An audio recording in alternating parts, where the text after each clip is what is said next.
first person that I ever had a hand in hiring. And I must say I've been feeling very good about myself ever since then. So at that time, her younger daughter, Kate, was in kindergarten and deeply resented Cecilia Gotze for taking her stay-at-home mother and bringing her back into the workforce. But my love and respect for Kathy, I think, is obvious to everyone. And my heart is so full, it's going to break, so I need Mike to take over.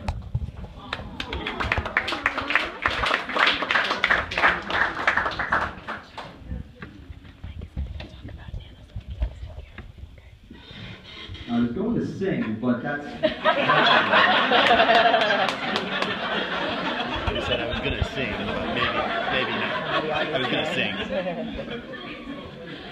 Patient, caring, dedicated, calm, helpful, funny, generous, trustworthy, accepting.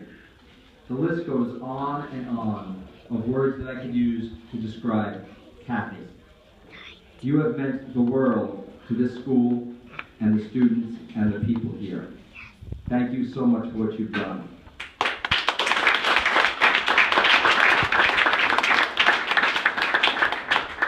While I was creating my list of positives, I actually tried to think, let me see if I come up with some negatives. What do I not like about Kathy? I couldn't come up with anything. And I challenge anyone to do that. You know that you can.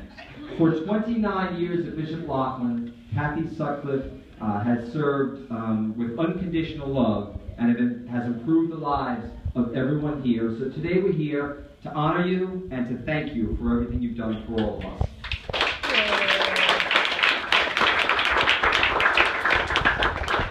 Kathy is a true professional. She arrives at work early and she leaves late. Every day she's dedicated to helping everyone who walks into the guidance office. And the office can be a hectic place with tears and laughter and anger. We see it all there. And Kathy has an amazing way of dealing with it all. During college application season, which is pretty much all year long, frequently students will come in with 15 applications and say, Miss Sutcliffe, I need this mailed out today before 3 o'clock. Kathy will always say, well, come on in. Let me see what you have. The patience of a saint consistently over every year that she's been here. And again, the guidance office, as I said, can be a crazy place, but your calm demeanor has meant so much to your colleagues and obviously to the students who come in all over the place, and you help just to say, you know what, let's sit, let's talk, I'm here for you, I want to listen to what's going on. So thank you for that. Not only has Kathy helped thousands of students, but she has meant the world to us, her colleagues. Personally, Kathy,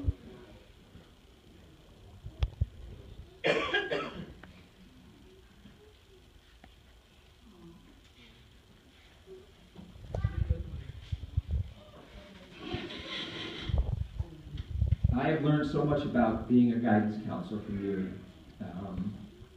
being a good guidance counselor. I thank God for you. I am so much of who I am today because of you. Not just the counseling stuff that I've learned from you, but the friendship stuff. You've been a real friend for all these years. You mean the world to me. I hope to continue to do the work that you've done, that you've inspired me to do as I continue in guidance without you. But you will always be in my heart. I thank you for who you are and for what you've done. And as I look around the room, I know that there are many colleagues here that, Kathy, you have made a huge difference in their lives. Dealing with really, really hard things, really hard stuff. And we go to Kathy because we know she will never judge. She'll listen with an open heart. help us maybe to figure some things out when things are confusing. That's you, Kathy.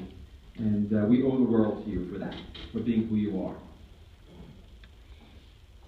Let's talk about a typical lunchtime in the guidance office. Make it Wednesday bologna Yeah, we dinner. can do that. Kathy comes over to Peter's office and says, Peter, come have lunch.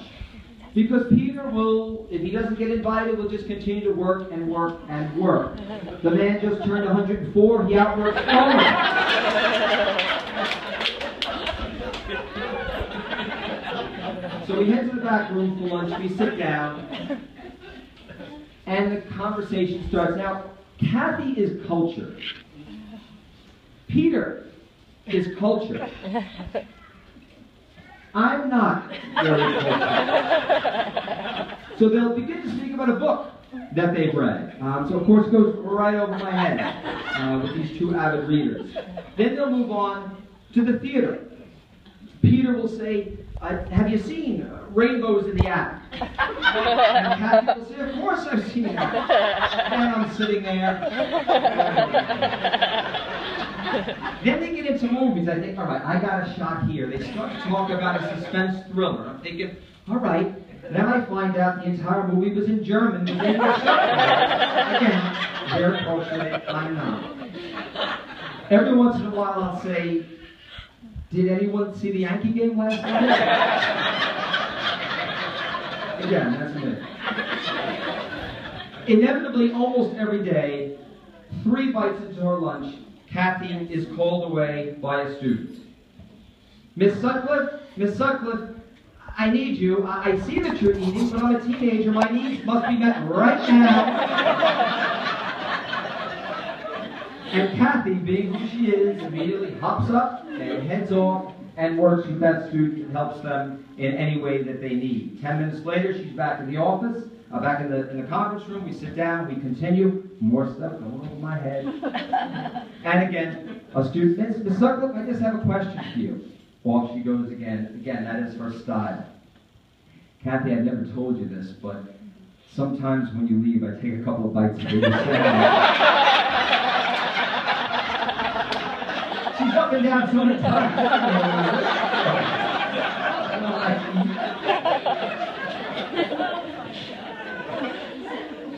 The point is that Kathy consistently puts everyone before herself.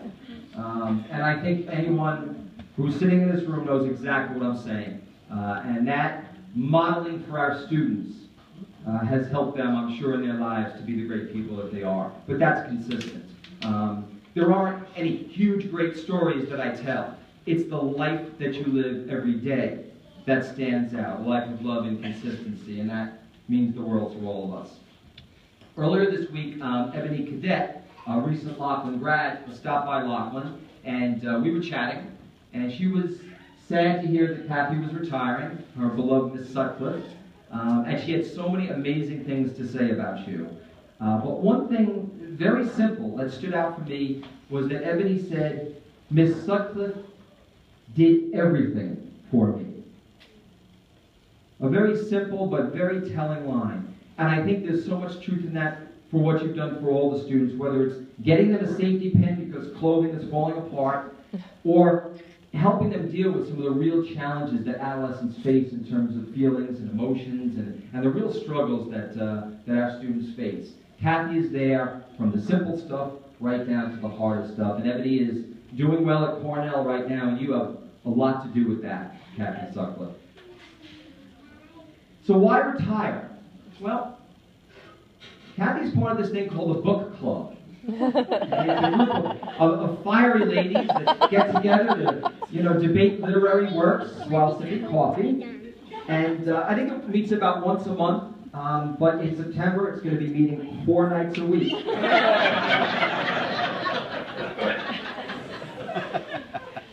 Kathy has an amazing family.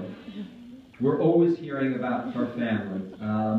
Earlier in the year, I thought, I really wish Kathy would stay. You know what? She's got some good years left in her. What's going on? Why is she retiring?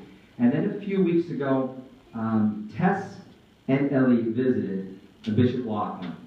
And I just had a few minutes to spend with those two beautiful grandchildren of hers.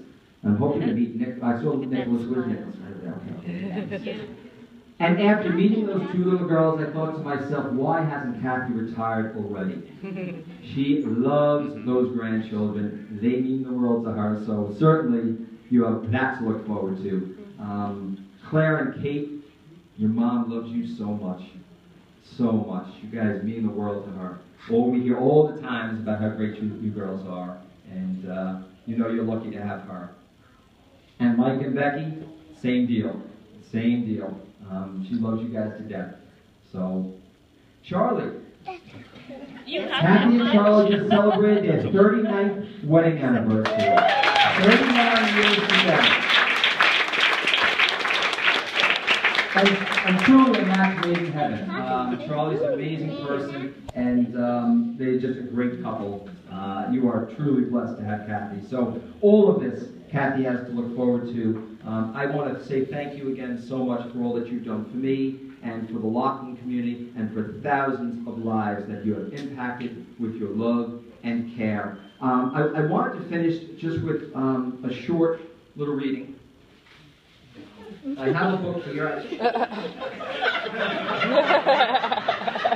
I don't know if you covered this in your book club. It's a decent read.